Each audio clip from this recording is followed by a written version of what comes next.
अस्सलाम वालेकुम, राबिया नवाज़। 2017 में मैंने 1041 मार्क्स के साथ MD कैट पास किया था और अब मैं अल्हम्दुलिल्लाह किंग एडवर्ड मेडिकल यूनिवर्सिटी की 3rd ईयर MBBS की स्टूडेंट हूँ। मैंने FSC की तैयारी फरहान कॉलेज और प्रोफेसर साइंस अकेडमी से की थी। प्रोफेसर साइंस अकेडमी को मैं बेस्ट चॉइस इसलिए कहूँगी क्योंकि यहाँ पे जिस अंदाज में तैयारी करवाई जाती है वो ना सिर्फ FSC के बोर्ड एग्ज़ाम में बहुत हेल्पफुल होती है, बल्कि जब आप MD कैट की तैयारी कर रहे होते हो तब भी बहुत फ़ायदा होता है। और आज मैं आपसे अपने MD कैट के एक्सपीरियंस जो कुछ बातें मैंने सीखी हैं वो आपके साथ शेयर करूँगी। आई होप कि आपके लिए वो बेनिफिशियल हो। MD कैट के 2 फेजेस होते हैं। पहला फेज़ होता है प्रिपरेशन और दूसरा फेज़ होता है how to solve MD cat. Preparation में जो चंद अहम बातें हैं उसमें नंबर 1 होते हैं MD cat is all about the textbooks. जब आपने MD कैट की तैयारी करनी होती है तो सारा फोकस PTP की टेक्स्ट बुक पे होना चाहिए। उनको थॉरली पढ़ना चाहिए, लाइन टू लाइन जाना चाहिए, क्योंकि आपके MD कैट में से कोई भी MCQ ऐसा नहीं होता जो पंजाब टेक्स्ट बुक बोर्ड की किताब से बाहर से आया हुआ, इसलिए आपका फोकस उसी पे होना चाहिए। और दूसरी अहम बात होती है प्लानिंग और आपका शेड्यूल मेकिंग। आपने UHS का जो सिलेबस दिया हुआ होता है उसको अपने प्लान के मुताबिक मुनासिब टाइम में और अपने कैलिबर के हिसाब से उसका प्लान बनाना होता है कि आपने कितने टाइम पीरियड में एक बार सिलेबस ख़त्म करना है और पर डे आपने कितना काम किया करना है। आपका शेड्यूल ऐसा नहीं होना चाहिए, इतना टाइट नहीं होना चाहिए कि आप उस पर अमल ना कर सकें। अच्छा, इस तरीक़ाकार का ये फ़ायदा होता है कि जब आप प्लान वे में चल रहे होते हैं तब एक एक्टिविटी जो होती है वो ज़्यादा प्रोडक्टिव होती है एज़ कम्पेरिजन टू जब आप बिल्कुल रैंडमली चल रहे होते हैं। और तीसरी अहम बात होती है आपने पढ़ना किस तरह से है, और ये बात सबसे ज़्यादा अहमियत रखती है क्योंकि जो आपने पिछले 2 सालों में जो कुछ पढ़ा होता है वो आपने इस मुख्तसर से वक्त में इस तरह से रिवाइज़ करना होता है कि आप MD कैट पास कर सको। MD कैट का एग्ज़ाम जो होता है वो FSC के एग्ज़ाम से थोड़ा डिफरेंट होता है, इसलिए तरीक़ाकार भी थोड़ा डिफरेंट इख्तियार करना होता है। इसमें बहुत सारे तरीके होते हैं जो आप अपना सकते हैं। जो मैंने इख्तियार किया वो मैं आपके साथ शेयर करूँगी। सबसे पहले हम बायोलॉजी पे आते हैं। बायोलॉजी की खास बात ये होती है कि इसका जो सिलेबस है वो बाकियों के कंपैरिजन में ज़्यादा है। इसमें क्रैम करने वाला पार्ट ज़्यादा है, इसमें से MCQ ज़्यादा आते हैं। तो बेस्ट मेथड आई गेस इसमें शॉर्ट लिस्टिंग वाला होता है। आप कोई भी चैप्टर या टॉपिक जब आप स्टार्ट करते हो तो आप उसको किताब से रीड देने से पहले अपने माइंड में उसको रीकैप ले लें। उसका रीकैप का क्या मतलब है? फॉर एग्जांपल आपका टॉपिक है माइटोकॉन्ड्रिया, तो आपको उसमें से बहुत सारी बातें होती हैं जो आपको पहले से याद होती हैं, जैसे वो एक यूकैरियोटिक सेल का ऑर्गेनल है, पावर हाउस होता है, ATP प्रोडक्शन होती है, 2 मेम्ब्रेन्स होती हैं, आउटर इनर मेम्ब्रेन होती है, F1 पम्प्स होता है। इस तरह की बहुत सारी बातें ऐसी होती हैं जो आपको पहले से याद होती हैं। इस चीज़ का क्या फ़ायदा होगा? जब आप एक रीकैप लेने के बाद किताब पढ़ोगे ना तो जो बातें आपको पहले से याद थी उन पे आपका फोकस कम हो जाएगा और जो आपके वीक एरियाज से जो बातें आपको याद नहीं थी उन पे फोकस ज़्यादा हो जाएगा। इस तरह बैलेंस हो जाएगा और आपकी जो ग्रिप है वो एज अ होल पूरे टॉपिक पे स्ट्रॉन्ग हो जाएगी। और इसके अलावा आप क्या कर सकते हैं कि जब आप कोई टॉपिक के चैप्टर पूरा कर लेते हैं तो बेहतर होता है कि आप जो आपको बातें उसमें से मुश्किल लगी थी उनको आप अलहदा नोट्स में लिख लें या उसी किताब पे हाईलाइट कर लें या उसी पेज पे ऊपर कहीं लिख लें। तो इसका क्या फ़ायदा होता है कि जब आप पूरी किताब मुकम्मल कर लेते हो तो उस किताब का जो मुश्किल पार्ट था वो आपके पास नोट्स की फॉर्म में अवेलेबल होता है, क्योंकि MD कैट में आपने मल्टीपल टाइम्स रिवीजन करनी होती है। तो इस तरह से जो आपका पहले से वीक पार्ट था उसको आप ज़्यादा फोकस में ले सकते हैं और जो आपका पहले से स्ट्रॉन्ग पार्ट था उस पर आपकी तवज्जो कम हो जाती है। तो इस तरह की बातें हैं। इसके अलावा जब आपका चैप्टर मुकम्मल हो जाता है तब आपने MCQs की प्रैक्टिस भी करनी होती है, क्योंकि MD कैट में MCQs आने होते हैं, तो अंदाज़ा हो जाता है कि जो बातें मैंने याद की उसको MCQs में किस तरह से पूछा जा सकता है। ठीक है, अब हम आ जाते हैं फ़िज़िक्स और केमिस्ट्री में। फ़िज़िक्स और केमिस्ट्री जो है जो बायोलॉजी से इस तरह से डिफरेंट होती है क्योंकि इसमें क्रैम करने वाला पार्ट कम होता है और कंसेप्चुअल क्वेश्चन इसमें से ज़्यादा आते हैं।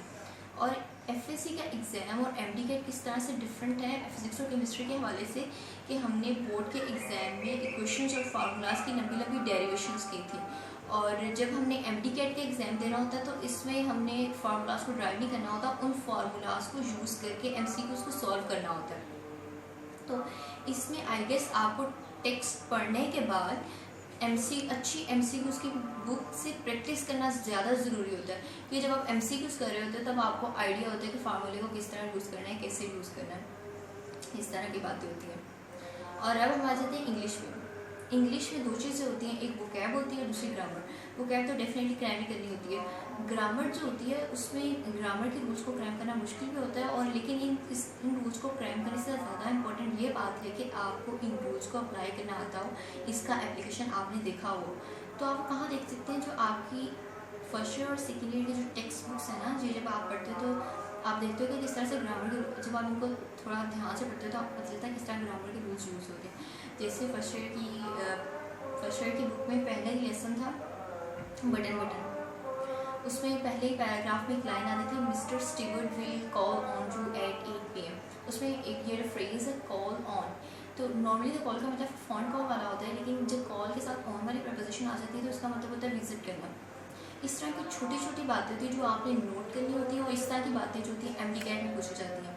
MD-CAT के आप पास पेपर्स भी देखो तो आपको पता चलेगा कि कुछ क्वेश्चन ऐसे होते हैं जो बिल्कुल टेक्स्ट बुक से उठाए हुए होते हैं, और वो पूछा हुआ होता है पॉइंट ऑफ द एरर या फिर ग्रामेटिकली करेक्ट कौन सा, इस तरह की बातें। अब टेक्स्ट बुक को इस छोटे से टाइम पीरियड में रिवाइज करना मुश्किल भी है, तो आप क्या कर सकते हैं कि आप इंग्लिश की कोई अच्छी MCQ, जैसे मैंने किस से तैयारी की थी, तो मेरे पास तो किड्स की बुक्स थी, तो उसमें प्रैक्टिस के लिए बहुत अच्छी एक्सरसाइजेस दी हुई होती थी। आपको MD-CAT पास करने के लिए उसका जो इंग्लिश वाला पार्ट है उसको कवर करने के लिए ग्रामर में प्रोफिशिएंट होना बहुत ज़रूरी होता है। तो और इसके अलावा जब आप एक बार अपना सिलेबस कर लेते हो तो उसके बाद पास पेपर्स की प्रैक्टिस बहुत ज़रूरी होती है, क्योंकि इससे आपका कॉन्फिडेंस बूस्ट हो जाता है। अब हम सेकंड फेज़ पे आते हैं, हाउ टू सॉल्व MD-CAT। इसमें मैंने एक बात ऑब्जर्व की है, जो फाइनल डे होता है ना MD-CAT का, उस दिन लोग कह रहे होते हैं कि हमें भूल रहा है या हमें भूल गया है, इस तरह की बातें। तो अच्छा, ये बातें काफ़ी हद तक रैशनल भी हैं, क्योंकि हमारे माइंड में शुरू से होता है कि MD-CAT और UHS एंड ऑल दैट, तो इस वजह से हमारे माइंड में इसकी हाइप बनी हुई होती है। और इसके अलावा ये जो टेस्ट होता है ये हमारा कैरियर डिसाइड कर रहा होता है, तो इसलिए हमारे माइंड में थोड़ा स्ट्रेस होता है, इस टेस्ट का थोड़ा स्ट्रेस होता है। आप इसको किस तरह से ओवरकम कर सकते हैं, तो सेल्फ कॉन्फिडेंस ही होता है जिसकी वजह से आप, सेल्फ कॉन्फिडेंस आप में होना चाहिए। आप होना चाहिए कि मैंने स्ट्रगल की है तो मैं ये कर सकता हूँ, ये कर सकती हूँ। अब बात ये कि मैं या कोई भी और आपको जितनी बार मर्जी ये बात समझा दे कि घबराना नहीं है, ये बात तब तक अफेक्टिव नहीं हो सकती जब तक आप खुद के अंदर ये स्ट्रेंथ फील ना करें।